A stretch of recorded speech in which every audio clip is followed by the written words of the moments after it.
Oh, hello. My name is Rob Gleason, former student admissions committee member and now a senior consultant at Admissionato, which several top sources tell me is the best admissions consulting company in this video. Today's topic, how to select the target list for your business school applications. Okay, so first, legal wants me to make a disclaimer, which is that this video contains some advice which might make you smarter and better looking. I'm not really sure how. I guess, whenever we drop some knowledge, things get cray. All right, let's dive in. So first, let's start with an analogy. Imagine you've got a flight to catch. It leaves in 30 minutes. It's the last flight of the day, and there's no other options. And in fact, the life of someone you love depends on you making this flight. What do? You could run to the airport. It'll take you about 2 hours. You could walk to the airport. It'll take you even longer. It'll take you like 3 hours. You could take a bus. It'll take about 45 minutes. You could drive your car. It'll take 20 minutes. The car's in good shape, won't break down, traffic is fine.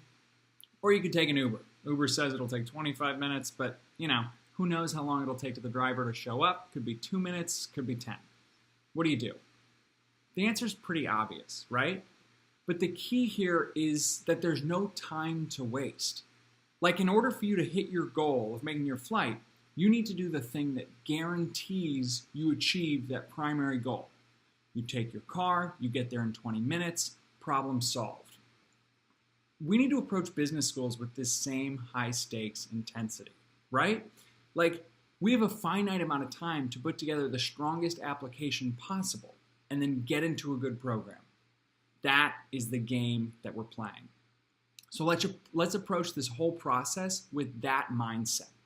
Let's work smart. Let's make our flight.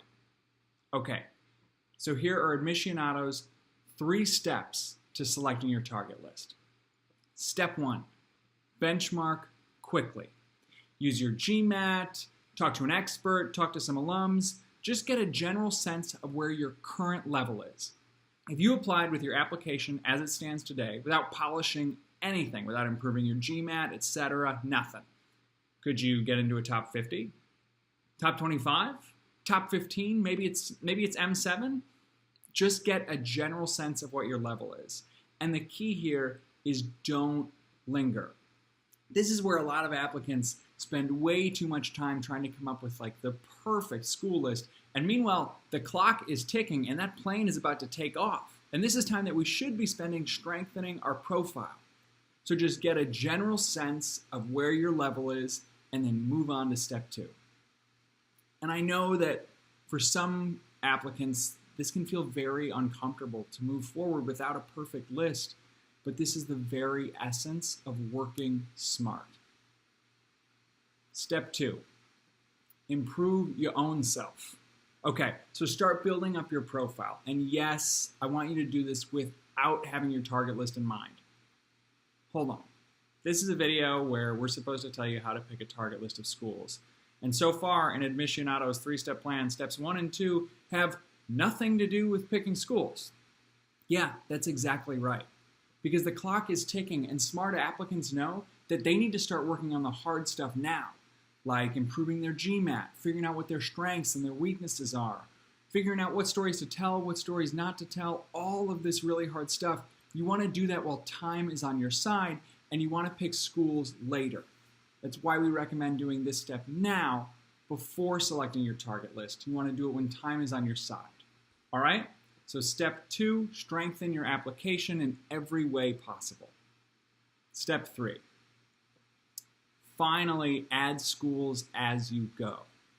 All right, so look, once you've moved the needle on your application, whatever that means for you, maybe you improved your GMAT, maybe you figured out how to case your goals within your application, maybe you figured out what your real value proposition is for a business school. Once you figure that out, once you put that into motion, now is the time to select your target list of schools.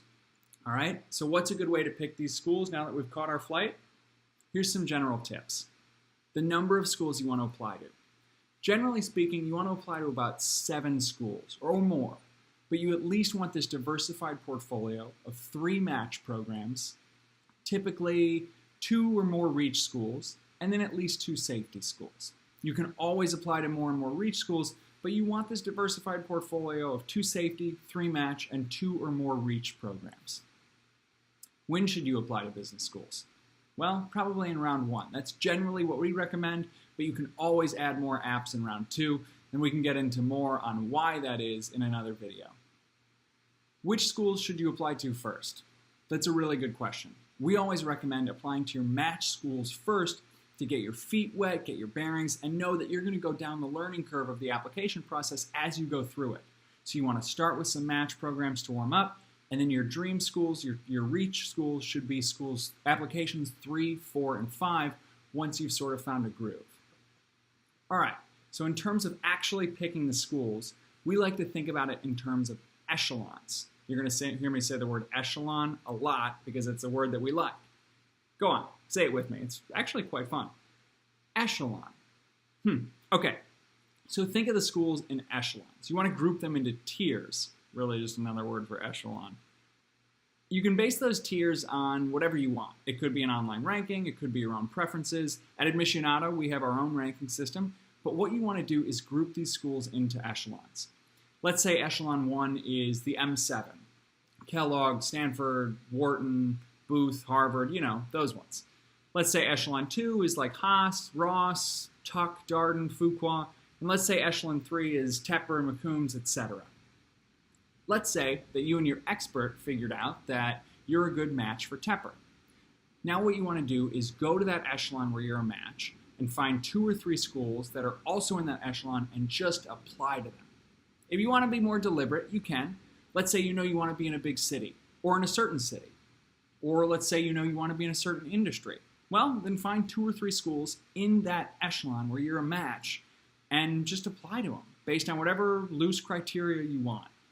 The big thing is here, you don't want to get hung up on this for too long because you can waste a ton of time on something that really is, at the end of the day, not going to help you that much.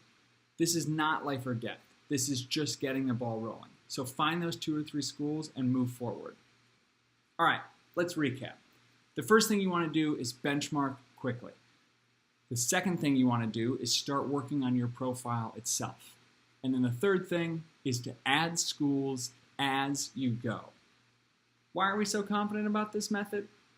Because we've seen this work year after year. And we know that the folks that struggle the most are typically the ones that wait the longest and that get spun out and become totally indecisive. Usually they're indecisive because they're getting hung up on wrong questions like this one. And instead, the candidates that are most successful know that they need to dive into the hard work right away and dig into their profile, and that there will be time later on, once that's done, to figure out what their target list should be. Those are the candidates who succeed. And success is what we're most focused on. I'm Rob Gleason from Admissionato, signing off. Go catch that flight.